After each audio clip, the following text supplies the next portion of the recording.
This is a global illiberal moment where we're moving to the right, sometimes to the far right. It strikes me a little bit like the 1920s when liberal ideas were under attack. I don't think we could understand what's happening in the United States without looking at a very big picture. Historicus en Pulitzerprijswinnaar Steven Hahn ziet overeenkomsten tussen nu en de jaren 20 van de vorige eeuw. Hahn schreef het boek Illiberal America. De Eerste Wereldoorlog creëerde enorme ellende en ontwrichting. Het was een kantelpunt. The aftermath of the war opened the door, especially because of the economic crises, for the emergence of authoritarian and indeed totalitarian solutions. And, you know, which were not only widespread, but even in the United States, were admired. Benito Mussolini had a large following in the United States, really until the mid-1930s when he invaded Ethiopia.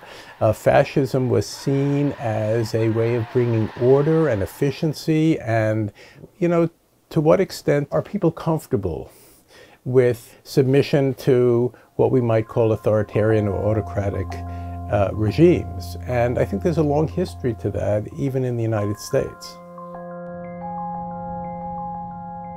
De Amerikaanse geschiedenis is een historie van uitsluiting. Uitsluiting van de Indianen. Uitsluiting van de tot slaaf gemaakte zwarte Amerikanen. Uitsluiting van immigranten.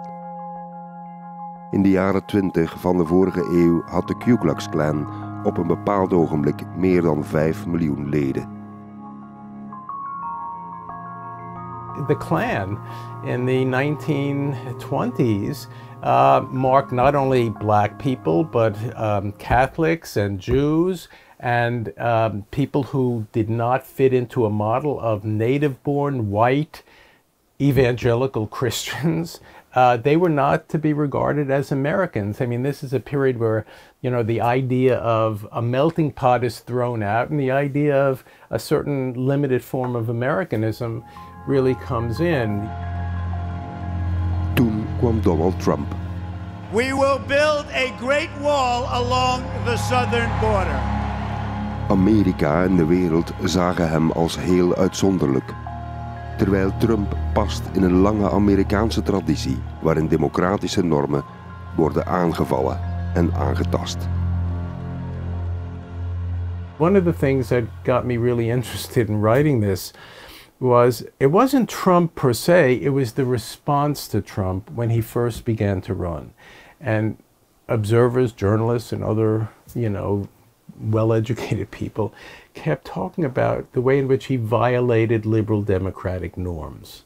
And as a historian, I was wondering exactly what that meant. And, you know, after all, we had already been through 2 decades where the Republican Party was moving to the right, where the Supreme Court intervened in a presidential election.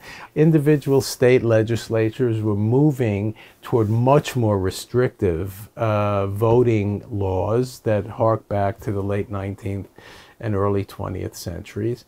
So I was thinking, you know, why? And I think part of the reason was there was something comforting about saying, you know, we're basically all right, and this awful thing is happening, and what we need to do is defeat it and defeat him, and then we're okay.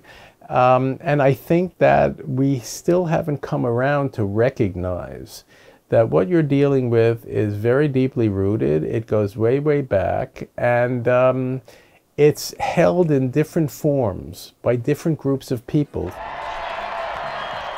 Waarom blijven Trump-aanhangers de leugens van hun leider geloven? Hoe kon hij die kiezers zo lang aan zich binden? One of the characteristics of illiberalism is defining internal as well as external enemies. And one of the things that the Republican Party and Trump have done so well is to define a whole assortment of enemies, traitors. I mean, really harsh language, whether it has to do with the immigrant invasion or whether it has to do being in the Democratic Party. Joe Biden and his fascists that control him are the real threat to democracy in this country. They are a big threat and they are corrupt. Komt er weer geweld, mocht Trump in november weer de verkiezing verliezen en het verlies alweer niet accepteren? Mogelijk. Als Trump wel aan de macht komt, volgen wellicht massale deportaties van illegale immigranten of worden politieke opponenten juridisch vervolgd. Mogelijk. Vraag is, wordt America weer great again?